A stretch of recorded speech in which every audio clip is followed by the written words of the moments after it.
Hello दोस्तों, welcome back leaders knowledge zone. स्वागत है आपका हमारी एक और न्यू इंटरेस्टिंग और नॉलेजेबल वीडियो में। तो दोस्तों, आज की इस वीडियो में हम जानने वाले हैं कि 15,000 की सैलरी से हम फाइनेंशियल फ्रीडम कैसे अचीव कर सकते हैं। तो चलिए दोस्तों, वीडियो को स्टार्ट करते हैं। जब भी कोई इंसान पैसा कमाना स्टार्ट करता है और उसे पहली सैलरी मिलती है तो उसके घर वाले, उसके पड़ोसी सब उसे यही एडवाइस देना शुरू कर देते हैं कि बेटा पैसों का ढंग से यूज करना, सेव करना, ताकि जब तुम 60 साल के हो जाओ तो रिटायरमेंट के टाइम तुम्हारे पास पैसा रहे। अब एक बेचारा इंसान जिसने अभी अभी पैसा कमाना स्टार्ट किया है, सालों से उसे सैलरी का इंतजार था ताकि वो नया फोन, नई बाइक ले सके और उसके भी बैंक अकाउंट में पैसा हो और उसे घर वालों से पैसा मांगने की नौबत न आए। ये सारे सपने लिए जस्ट अभी अभी जॉब करना स्टार्ट करता है और उस पर दुनिया भर का प्रेशर आ जाता है, जिससे वो कंफ्यूज हो जाता है कि पैसा कैसे सेव करें, कैसे इन्वेस्ट करें और रिटायरमेंट कब लें। और आजकल उसे सोशल मीडिया पर नई टून सुनाई दे रही है जिसका नाम है फाइनेंशियल फ्रीडम। वो हर जगह सुनता रहता है कि हमें जल्दी से जल्दी फाइनेंशियल फ्री होना चाहिए ताकि हम लाइफ को एंजॉय कर सके, या फिर ये फलाना इंसान 25 की एज में फाइनेंशियल फ्री हो गया। और ये सुनते सुनते वो परेशान हो जाता है कि आखिर करे तो करे क्या, रिटायरमेंट के लिए 60 साल का वेट करे या फिर जल्दी से जल्दी फाइनेंशियल फ्रीडम को अचीव करे। और आखिर ये फाइनेंशियल फ्रीडम किस बला का नाम है और इसे अचीव करना है तो कैसे अचीव करे, ये सारे सवाल उसके दिमाग में घूमते रहते हैं। और जब वो अपने पॉकेट की तरफ देखता है तो उसे लगता है कि वो केवल महीने का 20 से 30 हजार रुपए ही कमा रहा है, तो वो कैसे फाइनेंशियल फ्री हो पाएगा। तो दोस्तों, अगर आपके मन में भी ये सारे सवाल हैं तो डोंट वेरी, इन सारे सवालों के जवाब आपको आज की इस वीडियो में मिलने वाले हैं। आज आपकी एज चाहे कुछ भी हो, आप चाहे अभी स्टूडेंट हो या फिर आपने जस्ट अभी अभी पैसा कमाना स्टार्ट किया हो, या फिर आप सालों से पैसा कमा रहे हो बट कब रिटायर होना है, कब फाइनेंशियल फ्री होना है, इसका कोई अता पता नहीं है।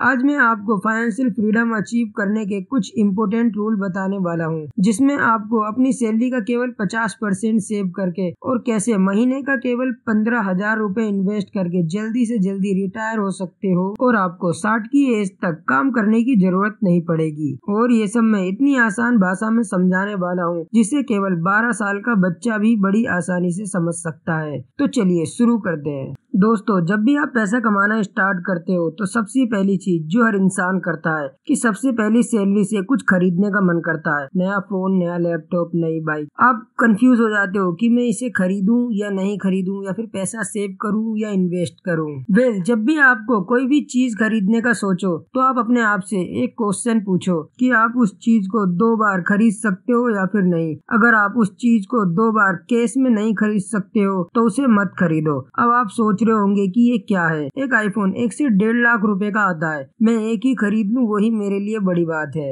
2 बार उसे कैश में खरीदना कैसे पॉसिबल है। अगर ऐसा है कि आप उस आईफोन को 2 बार कैश में नहीं खरीद सकते हो तो उसे आपको नहीं खरीदना चाहिए, क्योंकि हम लोग जब भी अपनी लाइफ स्टाइल एक बार बढ़ा लेते हैं तो उसे कम करना मुश्किल हो जाता है। इसे मैं आपको एक एग्जाम्पल से समझाता हूँ। फॉर एग्जाम्पल, आप मुझे कमेंट में बताना कि आज से 10 साल पहले आप कौन सा फोन यूज करते थे, उसकी कीमत क्या थी, तो मैं आपको गारंटी के साथ बता सकता हूँ कि आज से 10 साल पहले आपने 10,000 रुपए से ऊपर का शायद ही कोई फोन खरीदा होगा। और अब मैं आपसे पूछता हूँ कि आज 2024 में अगर आप नया फोन खरीदने जाओगे तो कितने तक का फोन लोगे, तो जवाब इसका बिल्कुल उल्टा होगा, क्योंकि 90% लोग आज के टाइम में 10,000 रुपए से ऊपर का ही फोन खरीदेंगे। शायद ही कोई होगा जो आज के टाइम में 10,000 से सस्ता फोन खरीदेगा। तो पॉइंट ये है कि लाइफ स्टाइल को अपग्रेड करना, ऊपर ले जाना बहुत आसान है बट उसे वापस से नीचे लाना बहुत मुश्किल है। तो मुद्दे की बात यह है कि आप जो भी चीज खरीदना चाहते हो, अगर आप उसको 2 बार कैश में खरीद सकते हो तो ही खरीदे। अगर आप उसको 2 बार कैश में नहीं खरीद सकते हो तो उसे ना ही खरीदे तो बेहतर है। अब यहाँ पर बहुत से लोगों के मन में ये सवाल होता है कि मुझे इन्वेस्टिंग नहीं आती है तो मुझे अपना पैसा कहाँ इन्वेस्ट करना चाहिए, क्या मुझे स्टॉक मार्केट में पैसा डाल देना चाहिए या फिर म्यूचुअल फंड में डाल देना चाहिए, या फिर उन पैसों की एफडी करवा देनी चाहिए। आप अगर स्टॉक मार्केट में इन्वेस्ट करना चाहते हो तो सबसे पहले आपको देखना है कि स्टॉक मार्केट कैसे काम करता है।